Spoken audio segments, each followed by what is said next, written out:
As someone who coaches successful, empathetic leaders, I'm noticing a trend with my clients at the moment, having to deal with toxic co-workers.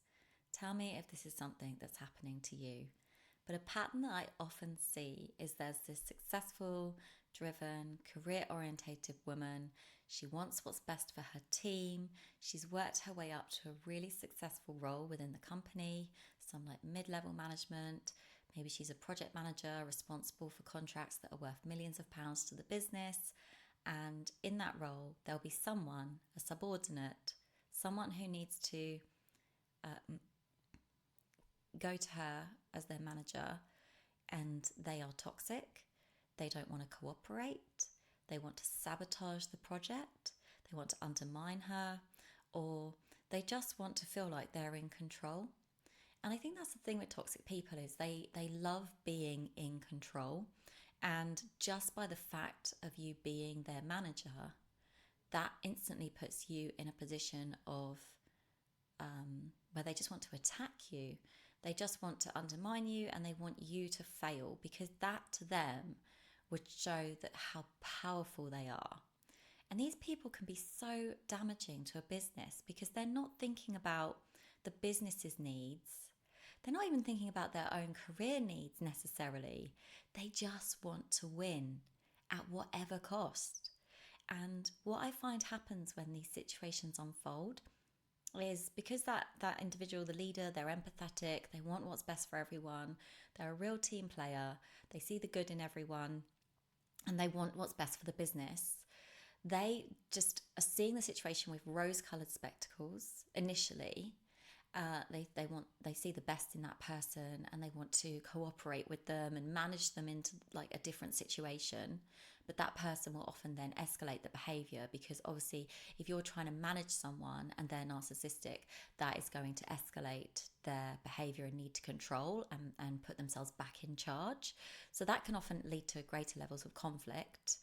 And then what will happen is the person realizes, oh, I'm dealing with someone who's maybe narcissistic, definitely toxic, and that can then have a subsequent knock on effect of feeling overwhelming anxiety, emotional dysregulation. Maybe that person wants to go into hiding, they become fearful of the situation. I mean, this is what I'm seeing playing out in my coaching practice, and tell me if this is something that you're relating to right now as well. But really, it puts us in one of three different situations. We either need to attack that person ourselves to try to prove ourselves innocent or prove them guilty or wrong.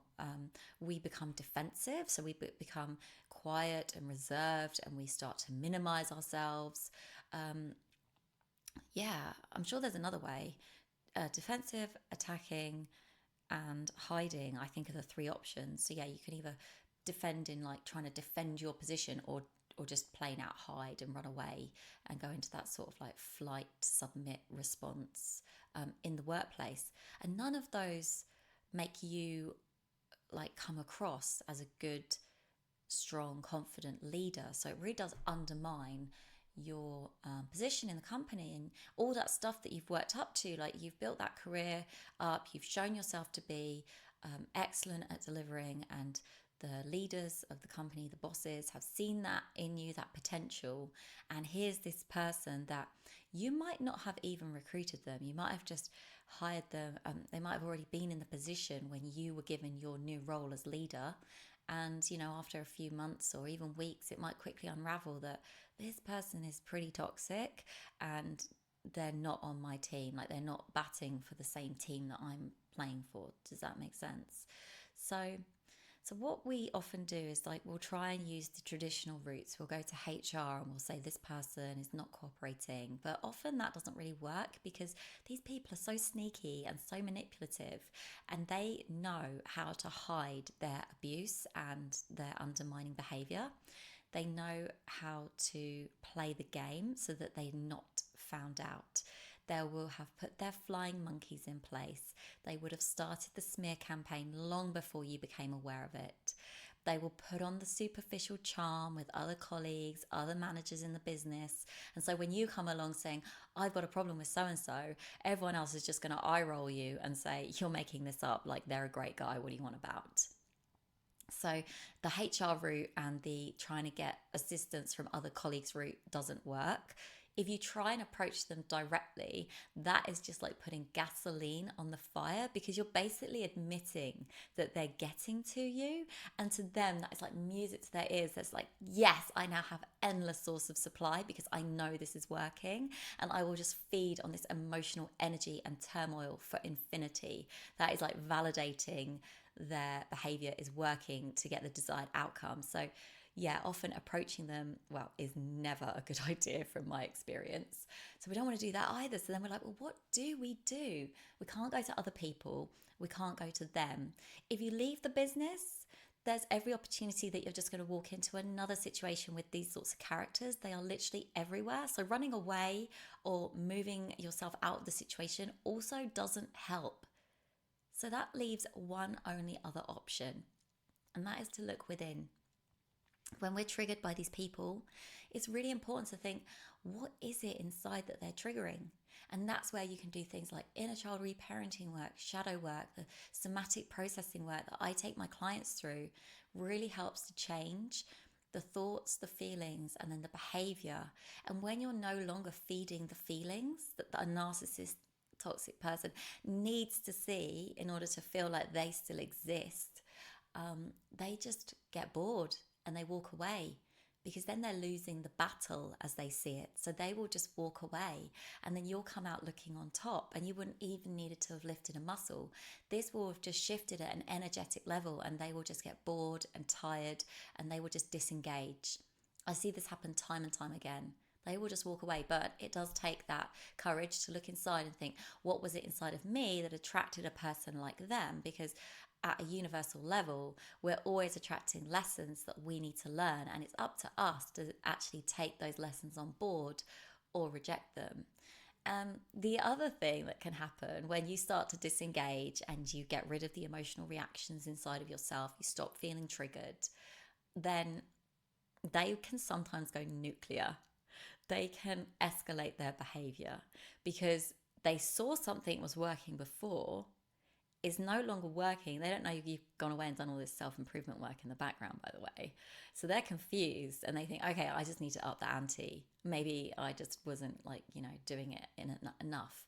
And that can get really interesting, because then when they start to up the ante, other people finally see, oh yeah, so-and-so is a bit of a nutcase, aren't they? And then you can feel validated, because other people, even ones that were brought under their wing as flying monkeys, will start to see the same things that you were seeing, because the behavior just becomes so absurd and so obvious that it's kind of impossible to ignore at that stage. So yeah, the nuclear reaction is always a fun one, and is one that I do enjoy hearing the stories, because I'm just like, my jaw is actually on the floor thinking, and they did what? And they thought that was a good idea? And it's just like, wow, the levels they will go to. Now, one of the things I will say is that one of the tools that people often get taught to use against narcissistic, toxic people is grey rock. I love grey rock. I think it has a space definitely in the toolbox for handling toxic, narcissistic people. Although I would say that if you try and do grey rock before integrating your traumas and working through your own triggers and your emotional mastery, then it's not really going to work, because they will sense at an energetic level that you are still bothered. And so they will still know and get that satisfaction that they are winding you up or causing you emotional harm. And I find that until you've actually processed what's inside, it becomes very hard to administer grey rock effectively. But when you have worked through all of your own internal triggers, then grey rock becomes absolutely easy. It just becomes a breeze, because it's just how you feel. I had one client say to me the other day, they were like, Nicole, it's like I'm Neo and all the bullets are flying towards me, and I am just looking at them coming past in slow motion and just plucking them out of the sky and chucking them on the floor. Like, that's how it can get when you integrated the emotional triggers, the traumas, the feelings, the shadows. You just become Neo in the Matrix, and you can just do anything and nothing can hurt you. So yeah, that's just my advice on how to deal with toxic people in the workplace. I'd love to know if this is something you're experiencing too. If you liked what I've talked about, then please click the like button and subscribe to the channel to hear more.